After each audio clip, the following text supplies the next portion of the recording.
Quality और consistent performance के लिए सिर्फ सिल्वर पंप्स एंड मोटर्स, नाम याद रखना। આ બાજુ સાઈડમાં ભરી ચાવી રાખ.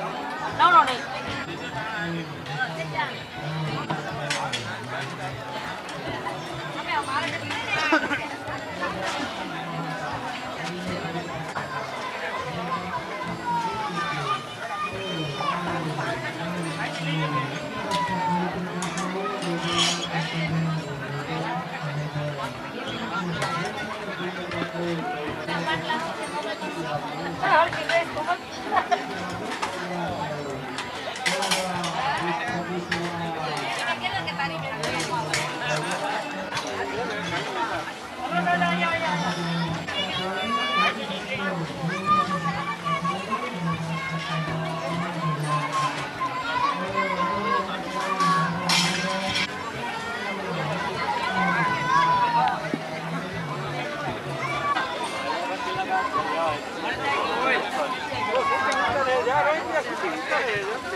જલેબી મરચા કેસરવાળી જલેબી આલો ગોટાલા ગાંઠિયા ઓકળાય ગાતા જઈજો વરસાદી રસ્તા જઈજો કે જય ગિરનારી બોલતા જઈજો હાલો અને જલેબી જય ગિરનારી બોલતા જજો ને ગરમા ગરમ ગાંઠિયા જલેબી લેતા જજો. છોકરાએ કહ્યું કે ગોંડલના ગાંઠિયા જલેબી વખણાય અને એ જ ગોંડલના ગાંઠિયા અને જલેબી અહીંયા બની રહ્યા છે. અને પહેલો જ કેમ્પ જ્યારે અમે અંદર પ્રવેશ્યા ત્યારે આ એક કેમ્પ આવ્યો છે જ્યાં ગાંઠિયા અને જલેબી આ તમે જુઓ ગરમા ગરમ જલેબી બની રહી છે, આ બાજુ ગાંઠિયા બની રહ્યા છે.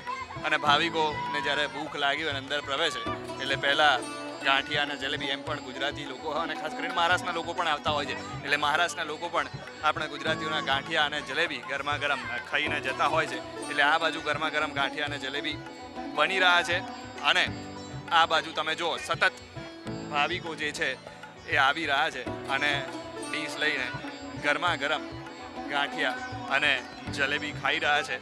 તો આ તમે જુઓ સતત ભાવિકોનો જે છે ઘસારો એ આ કેમ્પમાં રહે છે અને ભાવિકોના ઘસારા સાથે તમે જુઓ 1 મિનિટ પણ અહીંયા બંધ નથી થઈ રહ્યો. ભાવિકોનો ઘસારો અને ગાંઠિયા અને જલેબી લોકો બનાવી રહ્યા છે.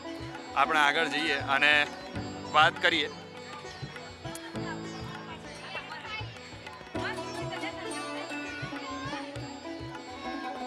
કેમ છો? મોજે મોજ.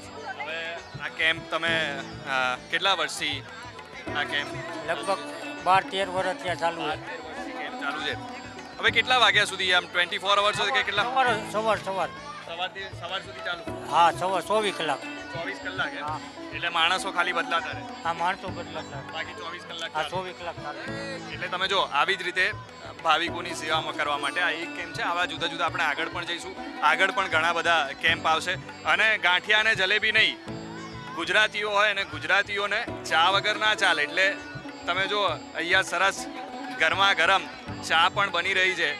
એટલે ટૂંકમાં અહીંયા ભાવિકો આવે, યાત્રિકો આવે એટલે પહેલાં જ ગાંઠિયા જલેબી અને ગરમા ગરમ જે ચા છે એ ચા પીને પછી યાત્રાની ફરી એકવાર શરૂઆત કરતા હોય છે. ચા પીને એકદમ ફ્રેશ થઈ જાય અને પછી યાત્રાની શરૂઆત કરતા હોય છે.